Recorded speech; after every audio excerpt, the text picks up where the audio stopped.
All right, folks, we're finally live. First podcast I've been able to do, I think, live in a month. We've been so swamped. Um, my gosh, has it been busy? Um, finally, after 2 years of trying to get our termite license, we finally got it. Um, we finally got certified. So now we're a full service pest control company. We're basically uh, GHP, lawn and ornamental, and termite, and we've just been growing. We're still at that 20% pace this year to grow. It's been steady, so I'm excited about that. I got here I've been smoking because I started early, and I said, why not just sit out here? I had to clear my head. I've probably put in 60 hours this week already. Um, have no clue sometimes what time it is. I've been getting up sometimes at 4 in the morning, work here, get contracts out, things, and then hit the road with the new guy training still. We just got a new technician. I had hired two technicians. One didn't make it, so I kept one, and then I'm on the road because it's just growing so much. I can't do it with one. It's maxed out. That route is maxed out. There's a new technician can't handle that growth, and my old technician decided he was going to move to Texas and take about a $15,000 a year pay cut because he could probably think he can do better over there. I said, man, you got to do what's best for you and your family. You got to do what's best, what you think is best. This is what am I smoking here? I got this. Um, this is a Pepin Garcia original. I got this at my father's cigar factory in Doral. I went over there, and my fiance, soon to be wife, she loves my father's cigars, and so I went to the factory, and they gave me with a bunch of cigars, cool little lighter. So this is pretty cool. See if you can see that. It's a little grainy because it's dark out here. It's 8 o'clock at night here in Miami. And I've been out here probably for like an hour already, just listening to music, clearing my head. This is the first early day that I got home before 5 o'clock. I got home like around 4, and been out up since 6 a.m. working um, today, and I'm just tired. I'm wiped out. But let me make sure I got the chat open. So if anybody wants to take a look here, make sure. Oh, no, I lost my chat now. Let's see, do I want that? No, I don't want that. I don't want that there. In case somebody wants to privately message me. But yeah, so um, new guy's been training for 2 weeks now. He's on his own, doing basic maintenance. I have him doing basic maintenance, inspecting. The good thing is he comes with some management experience in landscaping, and he's got landscape experience for over 10 years. So he basically knows plants. He knows what they should look like. He knows what diseases are. He knows what insects. He just never did pest control. So that's the reason I hired him with no pest control experience. And I hired another guy that had no experience, but he made it 2 weeks and then never showed up again. He got upset, just couldn't do anything. So what do? I mean, you live and learn, and that's the way life is. Even with background check and conversation after conversation and training and doing our own Pest Geek training program, and doing the online training, which we have with the Pest Geek Academy, which we use for all of our technicians. Uh, it isn't for everybody. This business is not for everybody. So after 2 years of having that goal, finally it took me almost a year to find somebody to sign off on our training license. And then 9 months of being on a training license, 45 jobs later, and took the exam, aced it, got a 92, 91, I think, on it. Kind of upset I didn't get a higher score about that, but you passed with a 75, so I'll take the win. And then we started gearing up already. We already had been gearing up for termite for like 6, 7 months, buying the equipment, getting the van ready. We got the new van on the road. I don't know if you've seen it. I got some pictures on that. It's a Ram 2500. It's got two 25-gallon tanks, a 50 and a 100-gallon, with 3 electric reels, half-inch hose, a 3/8-inch hose, and a quarter-inch hose for spraying power misting shrubs. It's a beast. 248-inch, full height height roof on that van.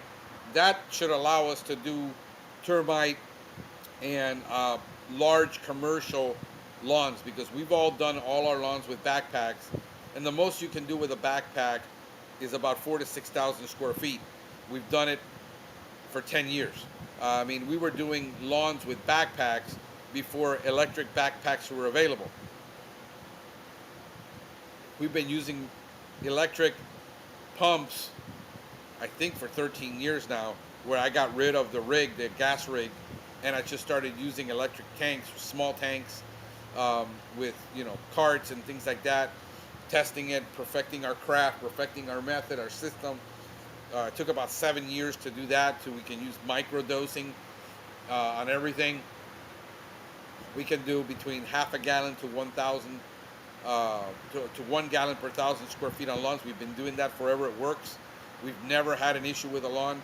We get an average of, maybe if we're lucky, once a year, one lawn, one issue, once a year on a chinch bug. Never a grub. We've never had a grub issue that I can remember in the last 13 years. So, we've got a system that works, that we created. We have an eco-friendly system. We've got a holistic pest control system.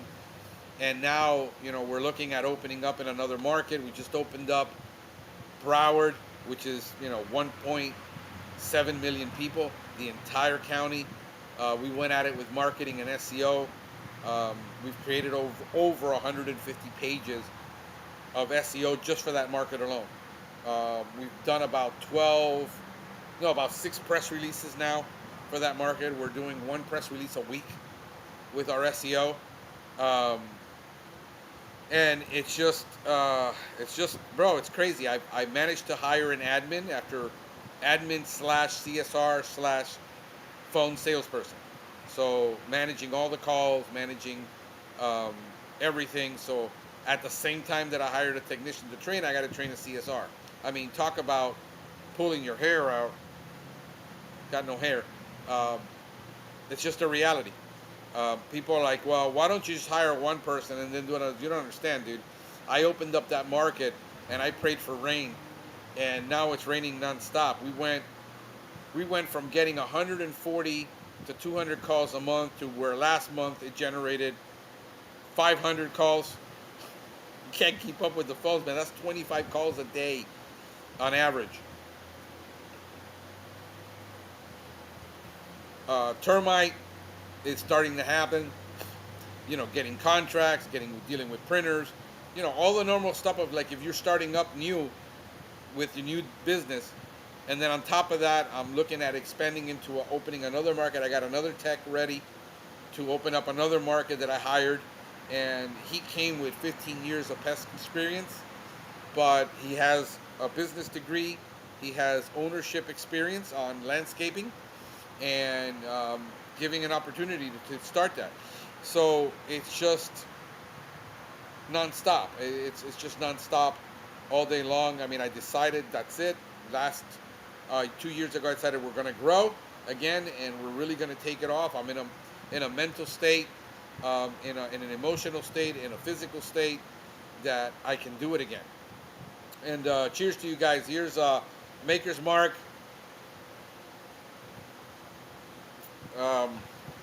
Yeah, bro, I started this week off early. It's been a bear. So, we grew 20% last year, 21%. We're on track for 20 this year. I'm pushing it to do more than that. Like, I'm right now handling every single initial service, every single termite inspection, every single uh, reservice that has a problem, which is not many.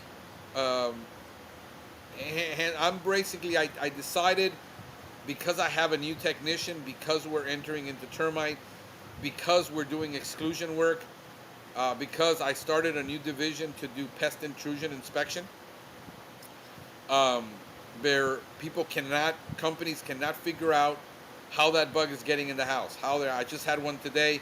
They've had maggots for a month. Couldn't figure out in this building. They have their own pest control company come in. They couldn't figure it out. They called me. I went out there. It took me 15 minutes to figure out how those pests were getting in, how those maggots. Um, some brilliant technician decided that they were going to kill a beehive by injecting it. So the first thing I said, there's no way you got a dead rodent in this wall. It's up against an exterior wall on a second floor. Maggots all over the floor, coming out like they were live. Like there must have been 200 maggots. She's like, I clean this up every day. I said, the first thing I asked is, do you have a bee problem? And she said, yeah, I reported it a month ago. How long has this been happening? About a month ago. I go downstairs. I look at the hole. I start inspecting, and I see honey just dripped, dead little bees sticking out. And I said, this section of the roof needs to come up. That beehive is probably 6 feet wide, probably 3 feet in deep.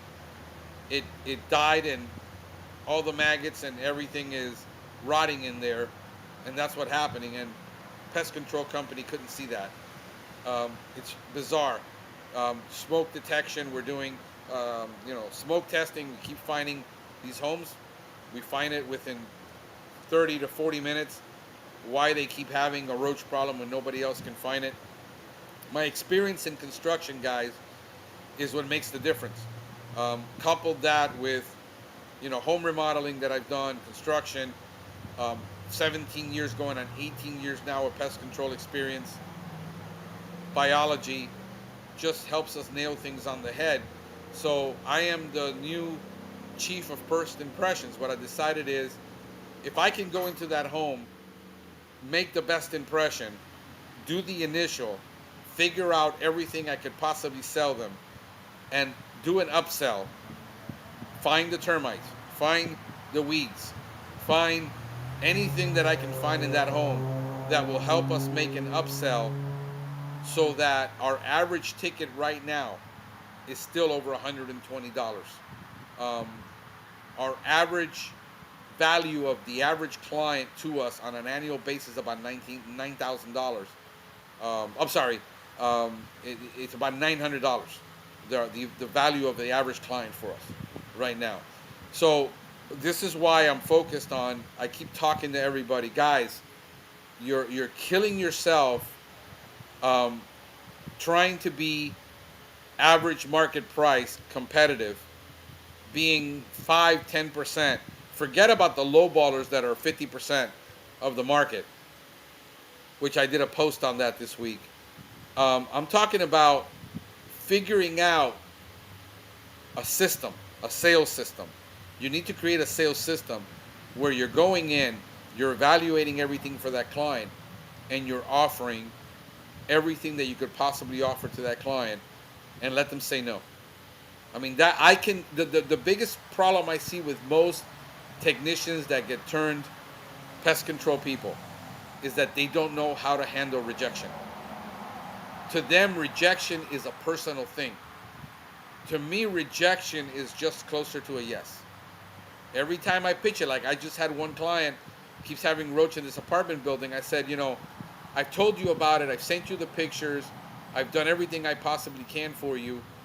I mean, do you want me to do a quote so that I can seal this building up for you? Because you can't get your handyman to do it. Nobody can do it. The roaches are still getting in. People are complaining. Let me do that for you. So I show up to a house and I find there's a crawl space and the vents are damaged. I write up the quote for it. I don't even ask them if they want it. I write up the quote. It's $1,700 to seal this up. It's $2,000 to seal this up. You want me to handle it? It's that simple. You quote enough business, you put out enough estimates, you're gonna get business to stick, folks. That's just the law of nature in sales. And what I find is most people detest that. And this is why I just had to give you an example. I just had a guy that I met last month, and he was getting his, turned out, we actually got to hang out after he called me. He was getting his CPO for termite also, well, at the same time as it, but he had called me a week before and said, look, I got a friend of mine who has a business. He wants to sell it. I said, how much is it doing? It's doing 28. It's a route. It's doing $2,800 a month. Not much. Started asking a bunch of pointed questions. I asked, well, bro, how long has he had this business? He says, well, 4 years.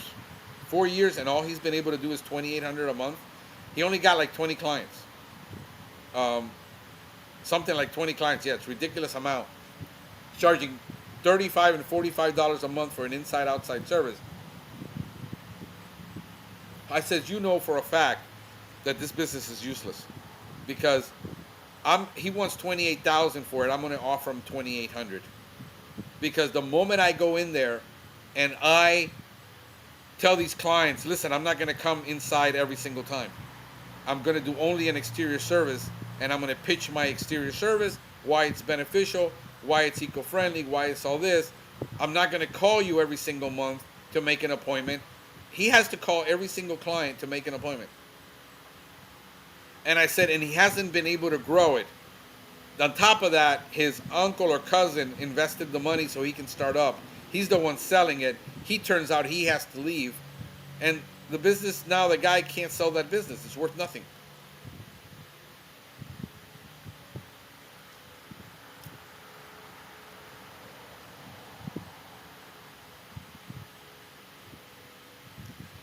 I just had a buddy of mine that I've been talking to for 4 years since I met. I said, bro, you need to get out of selling that inside-outside service every single time. Technicians feel that because they're great technicians, they're lousy business people. They're lousy salespeople. They think because they offer this exorbitant value for a very low price that everyone's going to jump on it. And what it does is it raises flags in the customer's mind of why this is so cheap and why he's doing that. And obviously he's new. He must not know. Let's go with him. What the hell? And if it doesn't work, we can always cancel.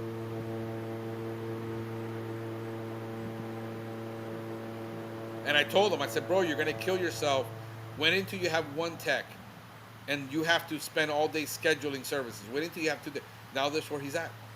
And we had a long conversation. We actually met. He's taking his termite too. We actually met over there. I've been counseling him for months on everything that I could possibly counsel him on. And I said, you got to bite the bullet. You're going to have to do this. And he was so depressed. He said, bro, after talking to you, I get depressed because I realize how messed up this is now and what is it going to take to fix it. And I said, you don't understand is the thing is, you now know it. You bite the bullet now. Tell all those customers, send them a letter. Here's why we're going to switch over to an exterior only service. Why we're not going to do an inside outside. Why I'm not going to call you every single month. He literally spends all of his time just calling clients to schedule business now. Where I don't spend any time at all, but about 10% on initials, on follow-ups, complaints, reservices, and that's a brilliant question, man.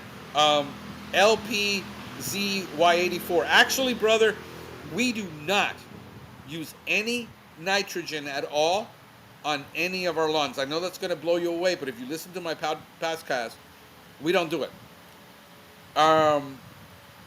Manuel Chorizo. I don't know what that means, brother. But, we never use, we've been blackout ready for 10 years. We stopped using fertilizers. Man, I at the beginning in 2006, 2007 when I started, after 2009, I no longer use fertilizers for lawns. What I learned is how to add, and this is a trade secret, I can't give it to you, how to add the right carbohydrates, the right enzymes, the right things to the lawn in our mix that allows the lawn itself to produce its own nitrogen. Then we train the customer and educate the customer on cultural practice. Why they need to mow it at a certain height, why they need to mow it at a certain frequency, why they need to mow it with a sharp blade. And if they do that, 80% of their problems go away. If we control the water, it goes away, the problems. So we don't do any nitrogen fertilizer on lawn except a couple of lawns that might have a problem that we need to boost it for some reason, and then we'll do it. We only fertilize palm trees. That's the only fertilizing we actually do. We got some ixoras and some plants that are iron deficient because of our soil. We have calcareous soil, 8.5 pH on the soil. We have about 8.5 on the water. Some areas are 7.5 on irrigation water. So it's very, very calcareous, very high pH. We still don't need it. Because we control the water, we actually set the timers for the clients. We manage all that. It's the only way. If you do IPM for lawn, it's the only way you can do it. So blackout, what we do for palm trees and blackout is we've got our supplier that supplies us with a potassium only fertilizer with micros. And then so we have potassium added. We can add potassium anytime. We don't even do that to lawns right now. We don't add potassium, especially for St. Augustine. And we're in South Florida. None of that is done. And our lawns look great. They look better. I can guarantee you my lawns look better than any national brand doing anything that they're doing. Most people care about the weed control, and they care about not having insects on the lawn that damage it. Very few people can actually afford in Miami-Dade and Broward to pay for rear granular fertilizer if we're going to be competitive at a really good price and be profitable in lawn. If you're going to do $49 lawns or you're going to do $10 per thousand, you're going to burn yourself out. So we're somewhere around $20 per thousand, either on a monthly basis or bi-monthly basis, and that's how we do it. I mean, that's what we do. And that's what I've been doing forever. And I'm not the single most expensive guy on lawns. I got another guy that's more, except he does granular fertilizer 3 times a year. And that's included. Actually, that's not included in his price. He charges extra per bag, about $150 a bag for fertilizer. But he's somewhere around $24 per thousand on that. I don't know if anybody's got any more questions. That's awesome. I don't know, Manuel Chorizo. You're asking a question, Jay. I don't know what that means, brother. It's funny as hell, though. If you're Manuel and chorizo is a sausage, if you don't know what a chorizo is. Yeah, you're welcome, brother. Anything you want on lawn and ornamental, that's been my specialty since 2006. 50% of our business right now is still lawn and ornamental. It used to be 95%. I was exclusively, I couldn't sell GHP to save my life to any of my clients. So yeah, I mean, what do we do? Growing is a bear, man. I don't care which way you slice it. I don't care how well prepared. Look, bro, I used to run $13 million sales territories in 24 states east of the Mississippi. I ran stores. I ran multi-million-dollar stores. I ran stores with 12 employees, and I ran stores with 20 employees. I ran stores with 3 employees. Nothing like that ever really prepares you for ownership and growing and scaling a business. And that's a new buzzword, scaling, it's growing. I decided not to grow for about 6 years intentionally. That was an intentional decision I had to make at that time, not to grow. People were like, man, why aren't you growing? Why aren't you growing? I want you to grow. And consultants calling me, and people that know me in the business said, bro, right now I don't have the mind. I don't have the energy. I don't have the desire for many personal reasons. And I decided not to. Now I'm ready to grow, and we're hitting it hard. And it's chaotic because once I open up that marketing funnel, I can't close it. I can't shut it off. All I can do is raise my prices to slow down my growth, but my prices are already really high. My initial services are 3-4x what the market is, but we give exceptional service. and we can justify it with our brand and our USP. Um, we can justify it. We're doing things that other people don't want to do. Like I said, we're doing intrusion detection services, which we pick up the client because we pick up those clients because they say, well, I've had this company, I've had that company. I'm just going to fire the company I'm with. They can't find anything. All they do is come and spray my house and tell me that the reason they can't do it for this reason or another. Says that's baloney. It's because you had a pipe behind a wall that was broken, and if you've been here spraying and you're killing American roaches every single month, they shouldn't be showing up. So that's how we pick up a lot of that business. So we're doing a lot of things that other people don't do. But it is right now managed chaos. It's the best way I can describe it. It's because you got a new tech. I'm working. I've got a new salesperson on the phone, and the way I manage that is, look, I went out with my tech. I said I'm going to give you the basic training. You got basic training. I'm going to teach you how to do everything you're going to do, and you're not going to do anything more for right now. I'm going to take the hit on all these initials, all these startups, all these complicated roach services. All you're doing is maintenance, exterior maintenance only, removing webs, treating perimeters, deciding based on the protocol, do we need to add granular bait to this? Do we not? If a customer complains about ants, here's how you handle the ant problem inside.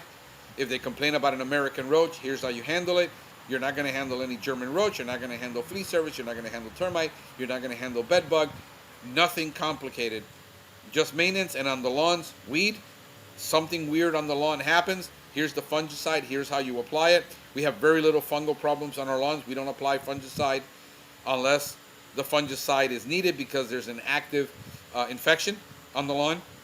So we're purely IPM on lawns. Our customers want that. This is why they hired us. I've had customers that we still have their lawn after 17 years. They haven't left us. So it works. But like I have a conversation with all my friends. It's calling me constantly about this, that, and the other. And I says, are you controlling the water? If you're not controlling the water, you're shooting yourself. Yeah, but I don't want to get in there and start dealing with timers and this and that. Then you got to eat it and just apply a crap load of fungicide. If you're going to let the client water every day, and then you want to control weeds, and you want to control insects, and you want to control this, and you're not controlling the water, you can't complain about that. You got to do it. You can't have it both ways in this world. You take ownership of it. You take responsibility. We just had one that it was on 15 minutes a day in the middle of the summer, but that house has a lot of shade. We brought it down 5 minutes per zone. We'll be back out there in 2 weeks, meter in the ground, checking the water everywhere. This is a property that we do that's $15,000 a year for a single family home. It's on Star Island. It's a premium property. These are our clients. And this is why we can generate what we can generate, because that's what we target. So it's intentional. Everything you got to do, you have to have an intention of who your customer is. I made a post about lowballers. A lowballer is not a person that charges the average market price or charges 5% less or 10% less than the average market price. That's not a lowballer. That's a good strategy if you're starting out to come out a little cheap.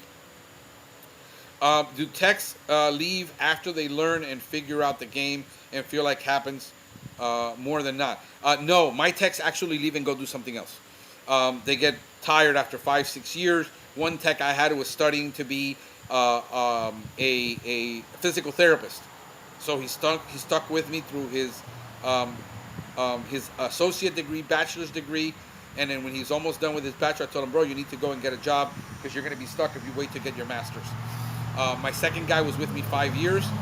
He's not going to start up a business. Understand, here's the fear that you got to get over, that if you train people, they're going to start up. You got to have the huevos to start up.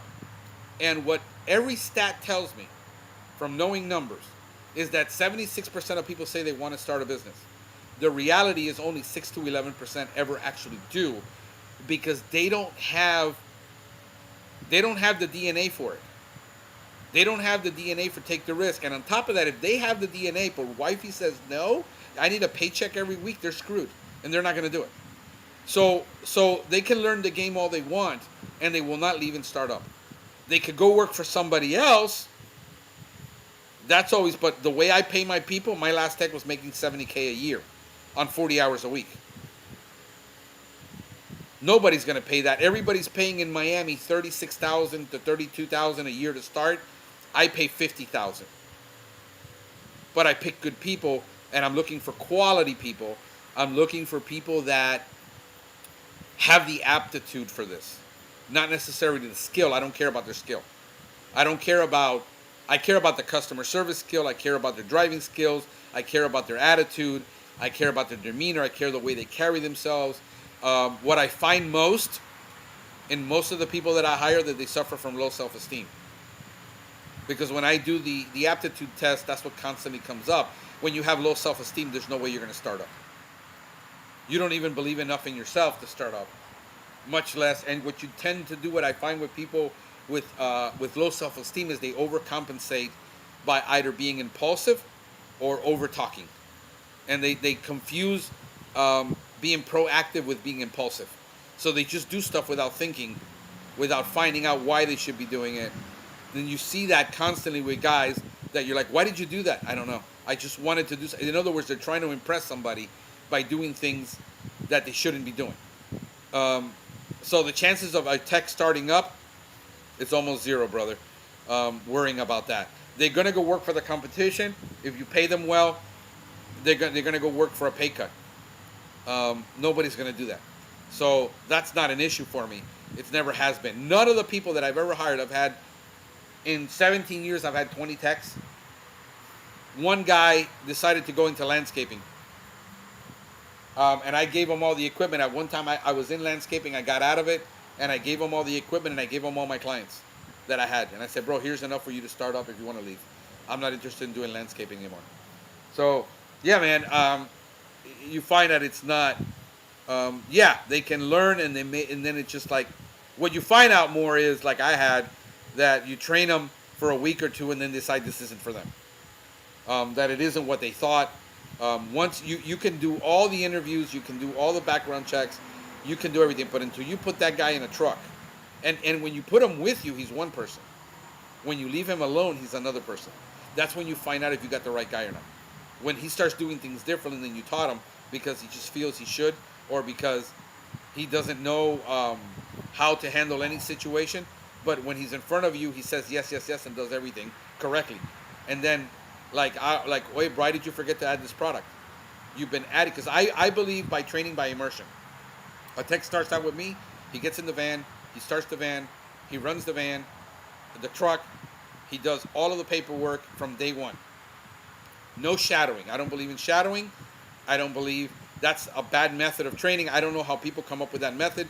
I talk to many instructors that teach and instruct for a living, as I am one of them. And what I find is total immersion is the way. On-the-job training, total immersion from day one. You mix the product. I don't touch the can. This is how you mix it. You put an ounce of that product in that can. You put half a gallon of water. You put the product. You put it in. This is how you apply it. This is why you're doing this. Then I got the courses that teach the biology, because I have my own academy. So I teach them the courses on the biology, but I teach in the field practical from day one, total immersion. And they can either do it, if I see they can't figure out how to calculate on a bottle that's a tip and pour jar what an ounce is and can't remember that after he's done it 10 times in one day with the same product, and the next day he's asking you, how much did we put of this again? I said, you did it 10 times yesterday. You're not cut out for this. And that's when I have to let people go really quickly, because I realize if they couldn't learn it in a week that they were with me, and they're still asking questions when they did it all themselves, and they ran it all themselves on 3 products that they're using, and they're going to use about 5 by the time they're done, it doesn't work. So you need people that can think, and the hardest thing to find is people who can think. That's going to be your biggest challenge, is people who can just think and just remember things. That's what I find, that people just can't remember stuff. I don't know why, but it's just the way it is.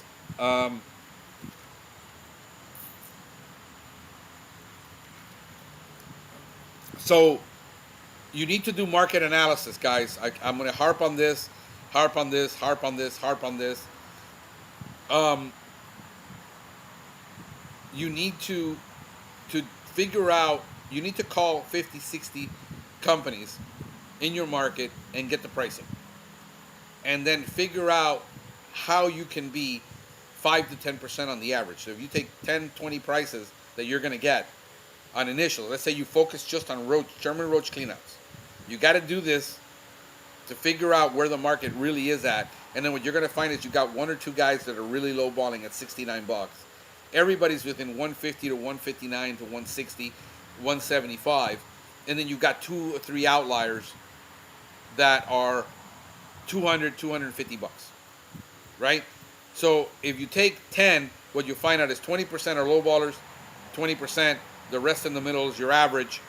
And what you can do is decide to be a little bit above or a little bit below that, depending on your strategy. Now, if you're a good ass salesman, like you can sell ice cream, to an Eskimo, or you can sell ice to an Eskimo, then you can go with a low price model at half price for initials because it's a loss leader and it gets you in the door. Then when you get in there, you say, hey, by the way, you need this, you need this, you need this, you need this. And you figure that 20% of those customers will buy that, and you end up with a higher price ticket. On the end, you make as much money, but you're gathering more and more customers. Why? Because if you're priced too high, you lose a lot of opportunity, the opportunity of getting new customers. If you're in a growth mindset, you need new customers. And getting new customers is really hard. So if you're clover leafing around a house and you already got that lawn, your biggest expense really is travel time.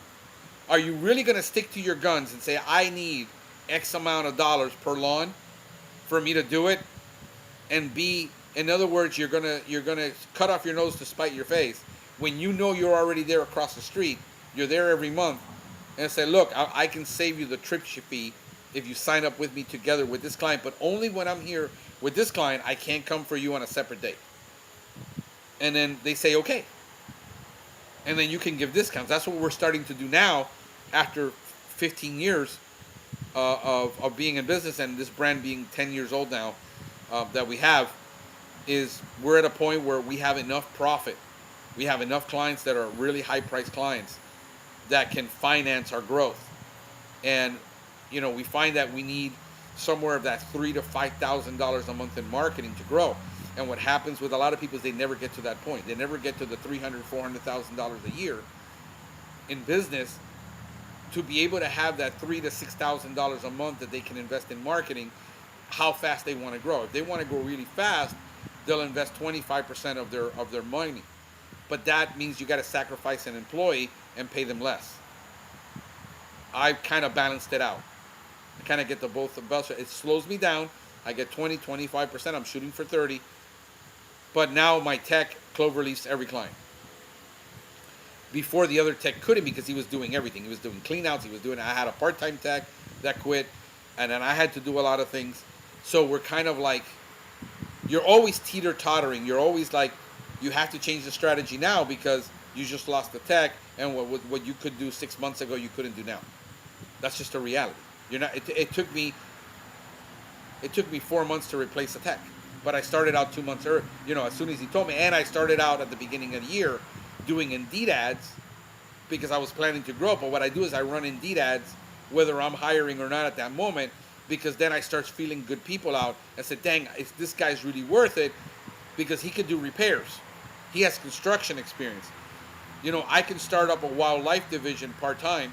He can work Saturdays for me, start building business up, and then I build a pool, always have a pool of people that you can call back. And, you're not hire him now, but you call him 6 months later and he says, hey, bro, are you still looking to switch? You know why I know this? This strategy works because 65% of people are all looking to jump ship. All of your employees, guys, you're listening to me, all of your employees right now are on Indeed, putting in job applications and figuring out if they can go work for somebody else for $2 to $3 an hour more. So everybody's looking to jump ship. I don't delude myself thinking that my employees are not looking for opportunities.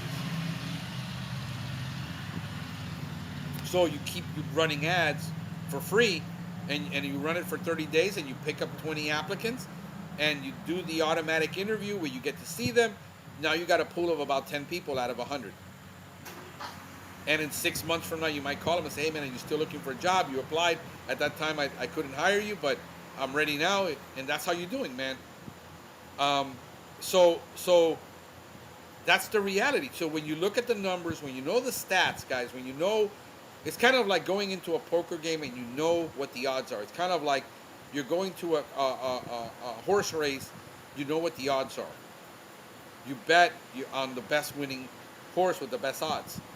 At the end of the day, it's still a 50-50 crapshoot, because when you put them to work, you feel like, yeah, they interviewed well, they had all the right answers, they did everything right, background check is clean, they're a good person, they're a great person, they're just not cut out for this.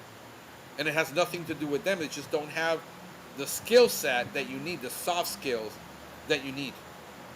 And that's what happens. You just got to know the game and play it and understand it and not get upset and not be discouraged and not be like, man, what is, you can have two attitudes.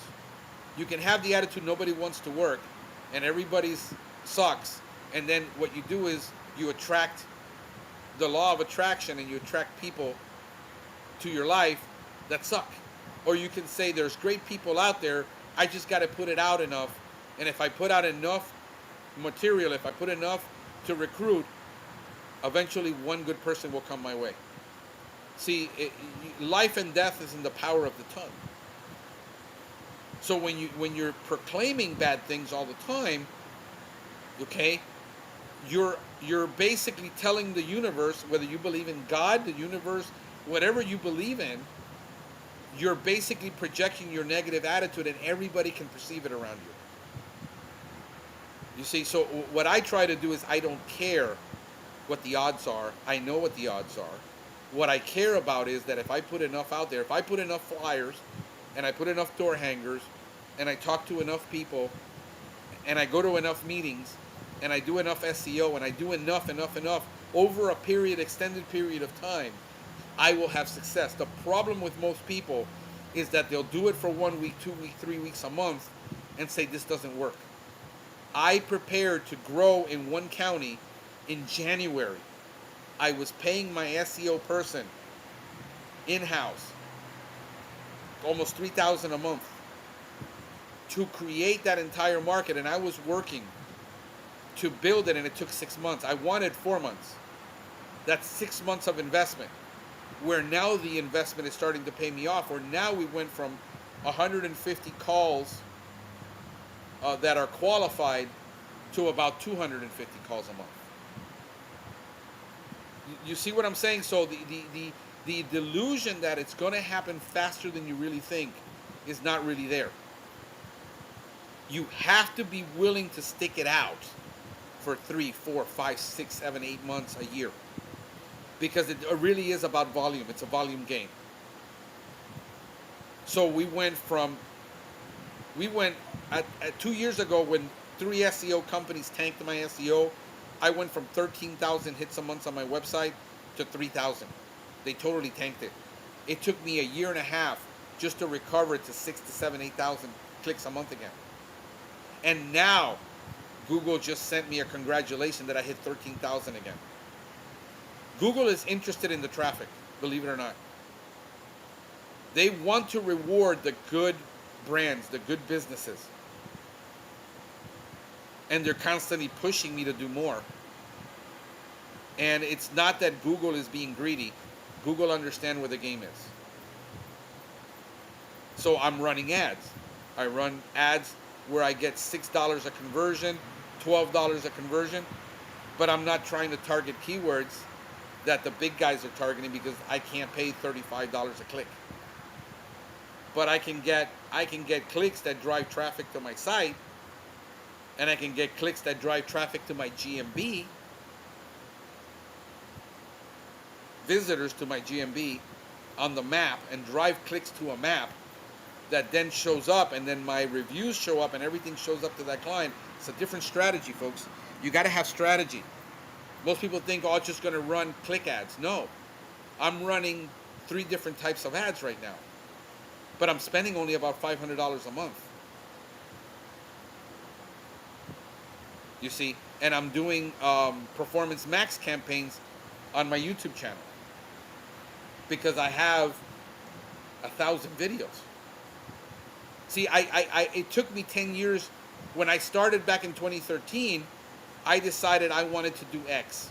I knew where the game was long term. And I said, in 5, 6, 7 years, this is where I'll be. It took me 10.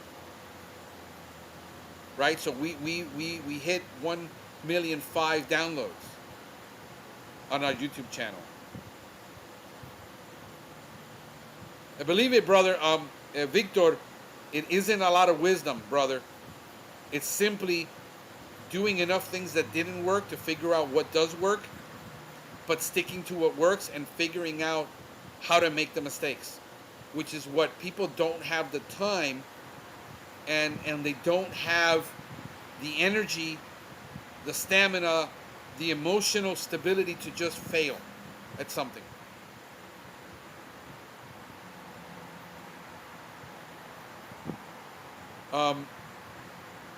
I knew that there was 2 places that I could go to, YouTube and Google. Why?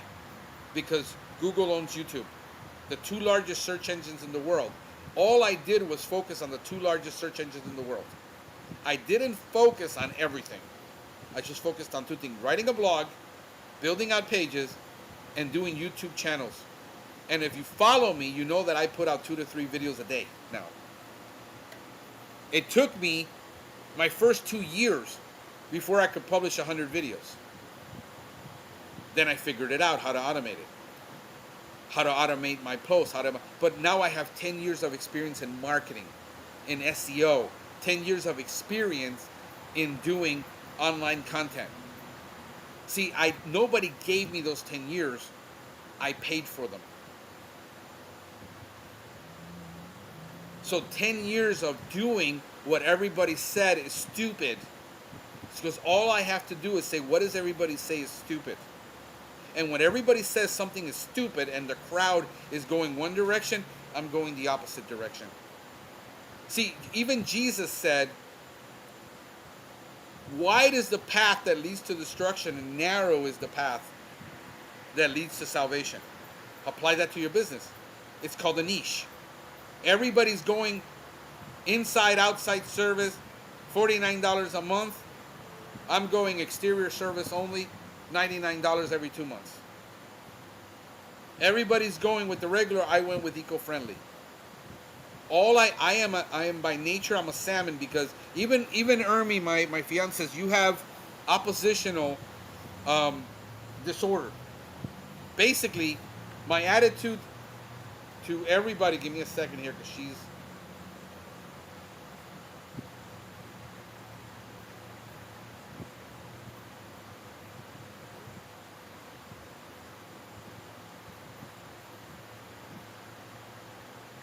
She just left work, bro. It's 9 o'clock. She's still at work, poor lady. Because I am oppositional to the status quo. That's just my nature. I can't change my nature.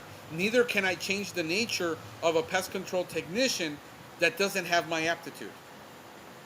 But I have a background in IT. I have a background in programming. I have a background in television. I have a background in radio. All I did is take all of the knowledge I had and said, how do I use it to build this brand? And I just used what I had. If you got none of these sales skills and you got none of the marketing skills, you're gonna have to acquire them. My suggestion to you is work for somebody for 2 to 3 years, become a salesperson, become a manager, become a service manager, pay your dues in learning the business. Learn to get all the way up to a GM if you have to in 10 years, and then go start up. If you don't have any of those skills, you got to acquire them somehow. You can't acquire them from watching YouTube videos. I have over 300 books in my Audible library, but I've been listening to audiobooks since I was 18, when I would buy cassettes and put them in my car, and I would listen to at least one new cassette a month. I would go to Barnes & Noble. I would go to the bookstore, where this is the only place you could buy audiobooks. I don't read. I have ADHD. To me, reading is, I can only read technical material that I really want to extract the nectar. I can't sit there and read a 300-page book. So what I do is I listen to audiobooks, but I was listening to Zig Ziglar when I was 18, 19. I was listening to Tom Hopkins, Harvey McKay, all these old timers. So in my lifetime, I've probably listened to 1,000 audiobooks. When you acquire that much knowledge, all I need is one good idea from those books that I can implement somewhere. You see, yeah, man, you told me you would take about 6 months. If I follow your directions 6 months later today, the phone is not stopping. Not every call is a sale, but an opportunity to sell. Yeah, brother. Thank you. God bless you, bro, because you actually listened. And I haven't been able to do much for you. All I can with the SEO. You took my course and I helped you and all that, and a lot of people are taking my course. If you want to learn SEO, just take my course. You're going to learn more in that course and in 20 lessons that I got in there. Plus, you can join my group, where I'm pumping out. Victor, you saw my numbers. I just posted a video where I showed the numbers where I was and where I went in 6 months. It'll work, but it's kind of like the way everything is in life. Think about this as a rocket ship. A rocket ship will burn 80% of its fuel just trying to get out of the atmosphere. After that, he's coasting. When you can get your business from 0 to 150,000, now you're just paying your bills. From 150,000 to 250,000, if you don't have good pricing, you're going to kill yourself working 80 hours a week. You need to have high prices so that you can drive that growth. You get to 250,000, you can afford to hire a technician. Right now, you can't hire a technician unless you're making 250,000, because you can't live for less than $75,000, $80,000 a year in income. You can't pay out in payroll more than 50% of total gross revenue. So you have to get that business to 250,000. Then after that, you can hire a tech. You're going to still wear the hat of admin, salesperson, and all this, but I already hired an admin. I could not hire an admin in this country. I hired an admin in Venezuela. That took me over a year of me talking about it. Everybody I knew I talked. This is what is important about getting your vision out there. Scripture says, make the vision plain so that everyone that walks by and sees it can run with it. If I was looking for an admin, I already had one that I tried, it didn't work. This one that I got for $150 a week would cost me in Miami $20 an hour. I cut a deal and I said, if you can get me the sales and learn sales and quote the jobs and take every call and quote every job. I gave her the price list. I'm creating a price list. She's taking on new and quoting all the jobs, sending out the contracts, putting them into the system. She can make 5% commission. 5% commission, she'll make more than an engineer. You gotta have a different strategy, folks, when things aren't working. But I speak English and Spanish. I'm in a market where 65% of my market is Hispanic. Where are your opportunities? Stop looking at the negative. Stop looking at what can't be done. What can be done? Focus on saying, what can I do? What can I do? What can I do? What can I do? Scripture says, pray for wisdom. Because as everyone that asks for wisdom receives. God does not discriminate, he says, on giving wisdom. But you can't say, I want it this way. I want it that way. I have a web developer now who's a brilliant developer in Venezuela, where I pay $7 to $12 an hour for him to get anything I want done on that website. He worked 27 hours for me last week and it was $250. Would cost me $2,000 here. Can you develop a relationship with somebody in India, Pakistan? I have a brilliant lady in Pakistan that does all of my stacks that I need and all of my um, syndicated networks. Look into syndicated networks. If you need a referral, send me a message, bro. I'll give you her name. Something that would take my guy here a month to do, and it would cost me $3,000-4,000. I get it done with her for $150, and she'll have it turned around for me in 2 days. She's in Pakistan. If you want to get things done, you got to think like a software company. Every software company has all their developers and all their people somewhere else in the world. I had decided I'm a manager. I've been a manager my whole life. I can manage people. But now I'm a project manager. Now, hey, look, this didn't come out right. We need to fix this and this. He takes it back, but I got to stay on top of it. Read Andy Grove's book, okay? Only the paranoid survive. My job is to be paranoid and be on top of everything. I'm an overseer. I'm the pastor of this church. I'm the overseer. I got to know every single text, every single call. I can see it on my phone that she makes. And I can coach her, and I can say, hey, listen, you said this and this. Do me a favor. Go and say this and this to him. See, I don't get involved. Why? Because the moment I get involved, I take her authority away. See, if you want to be a control freak and you're insecure, you will start micromanaging the person and taking over her conversation with the client. I don't do that. I go back to her and I said, this is the way you explain that. And then she goes, and now she looks like the smart one. The customer's never going to ask for anything. My tech, I coach them in the home.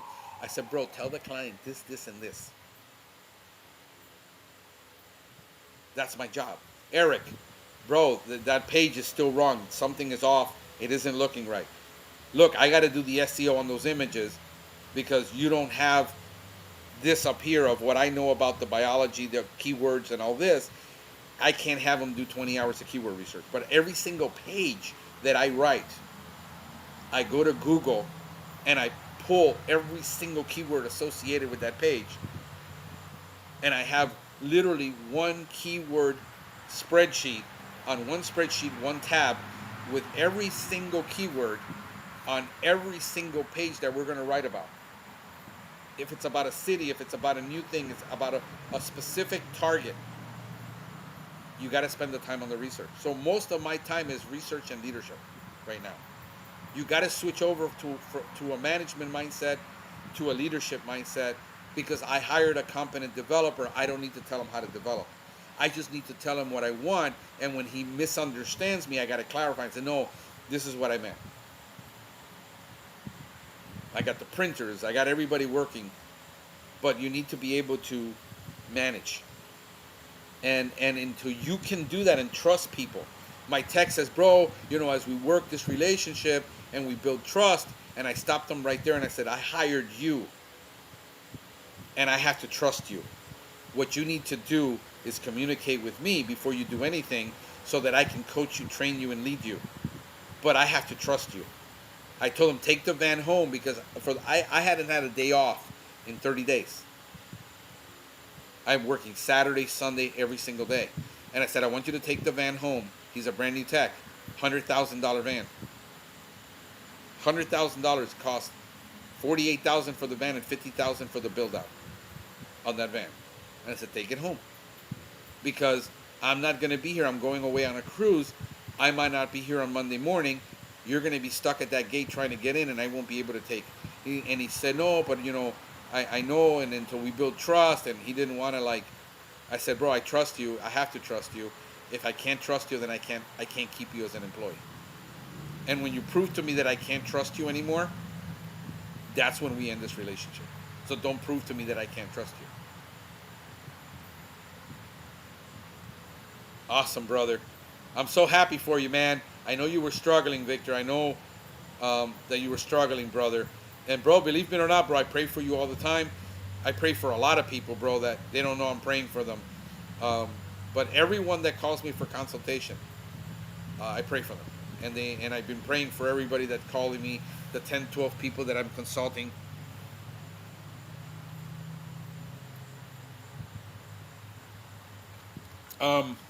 So, yeah, man. It's not easy. I mean, the stress is high. My blood pressure has been high. I'm taking 2 blood pressure medications, but I've had high blood pressure problems for years. It's not even with the stress; it's just the stress elevates it. Being on the road, time frames, dealing with the tech on the phone, the sales lady on the phone, having to do all the admin stuff that I have to do. Little by little, we're adding to the team. Um, you know, I got 5 people working for me right now. So, like, how do you get an admin? How do you get this? I said, bro, get a virtual admin. Find a VA somewhere that can do that things that you can't do. You can hire VAs from any company. You can hire VAs in Mexico that speak English. You can hire VAs in the Philippines that speak English. But you got to be a manager. You got to have to develop your management skills. You got to know exactly what you want and be able to communicate that very, very clearly, because people can't read your mind. The biggest mistake we make is thinking that people can read our minds. Nobody can read our minds. So we have to be effective communicators, tell people exactly what we expect from them, clearly, without, it can't be left up to interpretation. It has to be intentional, that here's what I expect from you. If you can't deliver this, then I can't use you, and it's okay. And that's how you got to be that candid. But at the same time, you can be kind. You don't have to be mean about it. You just got to be clear. They said, look, if you can't do this, this is what the job entails. If you can't do it, I understand. It's not for you, and it's okay. They're going to make mistakes. You got to live with the mistakes. If you didn't coach, you didn't train, you cannot assume it's common sense. Pest control is not common sense. It isn't like other trades that they go to a trade school and they learn it. This is on the job 100%. There are no trade schools for pest control. There's trade schools for air conditioning. By the time they come to you, they know what a condenser is. They know what a line set is.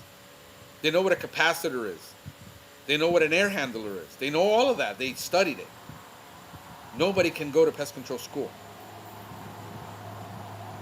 There's 500,000 landscapers in the country. There's only 175 or so technicians. There's 5x the amount of air conditioning people, plumbers, electricians, inspectors. Every trade has a school that you can go get a certification in 6 months, 9 months. Pest control is the only one that doesn't have that. You see, it's all on the job training. And you can't assume that anybody knows anything about anything, including moving a refrigerator. My tech just moved a refrigerator, which I never told him to do that, because he's not doing initials. He's not doing German roaches.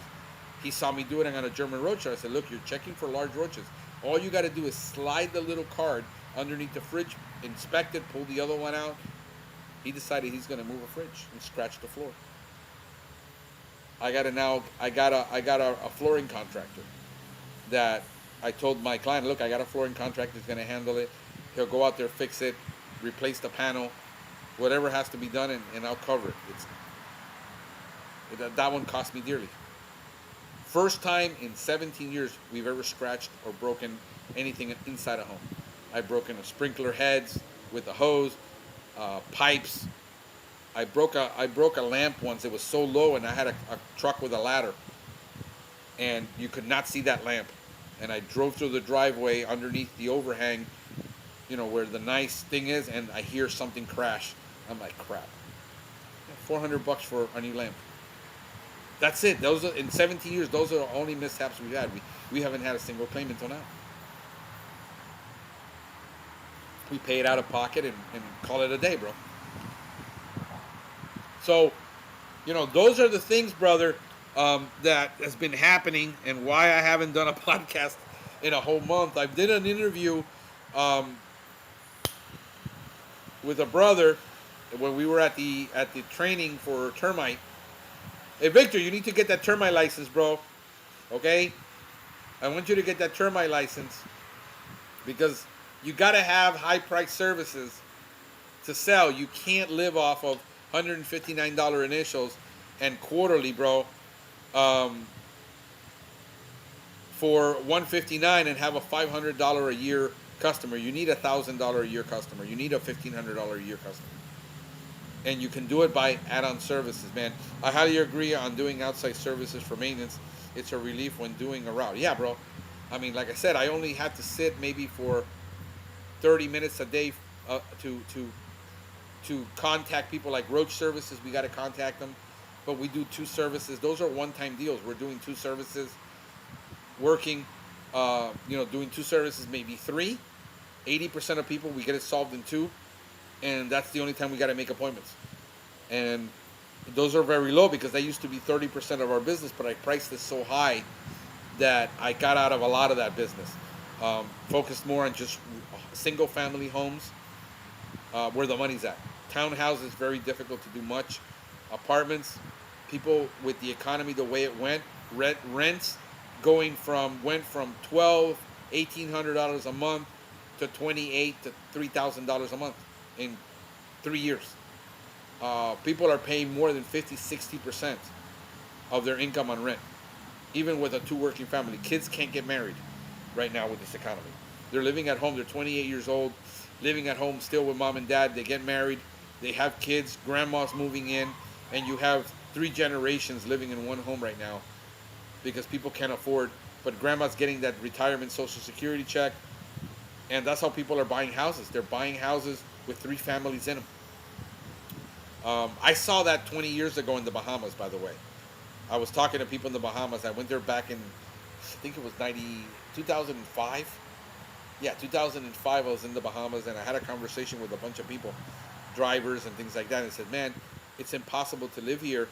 If you get married, you got to live with your in-laws because everything is so expensive to live here.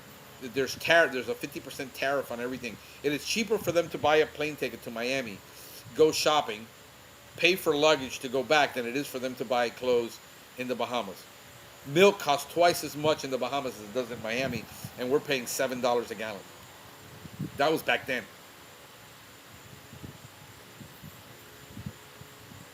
So everything we're going through, other countries have been living with that for a while.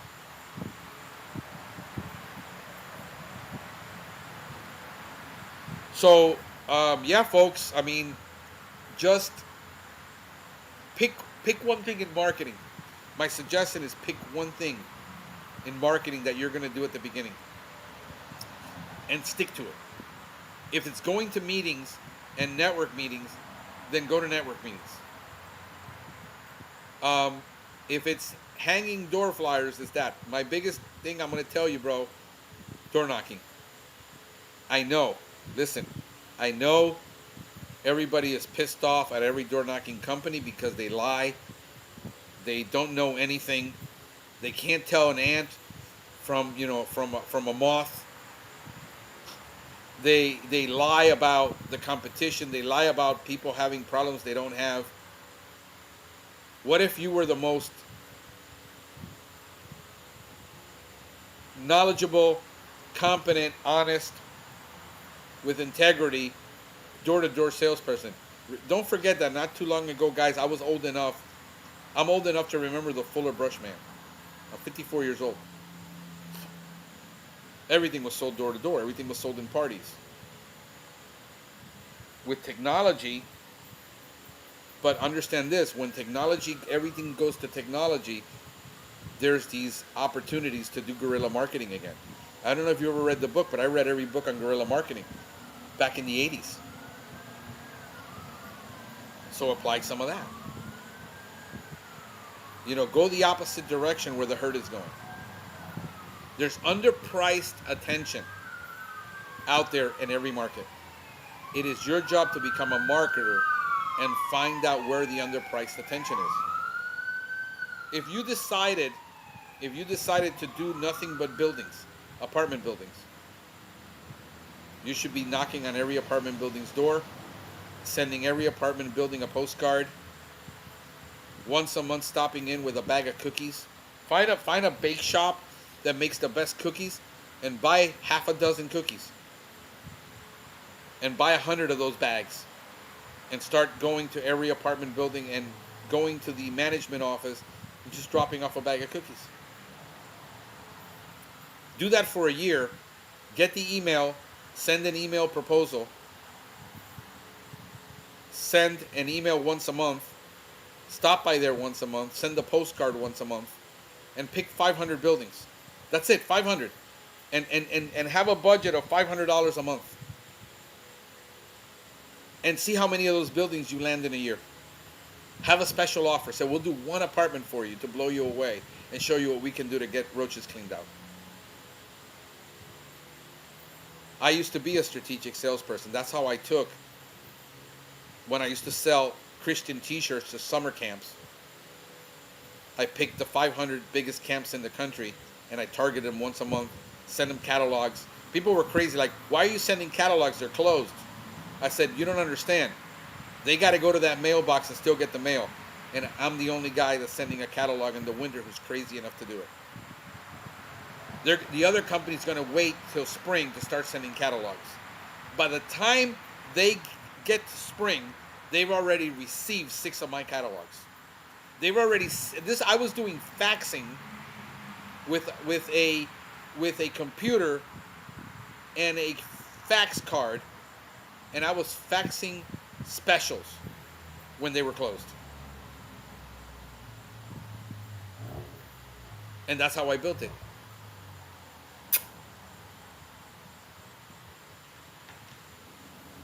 Hey, baby. Did I? Oh, I'm sorry. Hold on, I'm going to finish up real quick. I'll be right in. Well, I'm going to get off of here because I accidentally locked the front. Luckily, I have a little box with a key code in the front. And so my cleaning lady, when she comes, she can get in and anybody can get in that needs to. But that's how I did it, folks. That's how I took them not selling any custom t-shirts to one summer in 2 months, filling up the presses with $50,000 of t-shirt orders that they said, you can't sell another t-shirt until August. I said, by that camp is over, I can't sell any more t-shirts then. You got to put in the time to do things when nobody else is doing them and just stick to it. Are restaurants a good target for pest control service? Most restaurants don't want service. You got to go after the big chains. The problem is the big chains are tied up by Ecolab, Steritech, and all these companies, and then you end up with the bottom of the barrel restaurants. So in my opinion, no, unless you're going to target the coffee shops, the small mom and pop coffee shops where there's no fryers, there's no grills. It's just simply basically bake stores, coffee shops, sandwich shops. You can do that, and you can use that same strategy. That will work because you can service these restaurants during the day. There's no spray. All you're doing really is inspecting. You're treating ant trails outside. You're not doing any major German roach jobs where there's not an enormous amount of food coming in. There's not a lot of carbon dioxide being emitted, where you're not having fly problems. That's what I would be targeting, the little hip stores, the hip restaurants that, like I said, are quick service. Food trucks, they do have a percentage of roach service, but, that's what I would be targeting. I wouldn't be targeting, these chain store restaurants that are, grease monkey stores. But focus on one thing, folks. Yeah, get a strategy. The problem is everybody's implementing a bunch of tactics all over the place. But they're not implementing a strategy where you have a series of steps that you take every single time, a sales strategy, a presentation, every single time you go in, having a value-added proposition to that. You need to get that into a package. And that's what's going to make you sell. I'm going to sign off for now. This is Frank the Service Geek wishing you a spectacular day.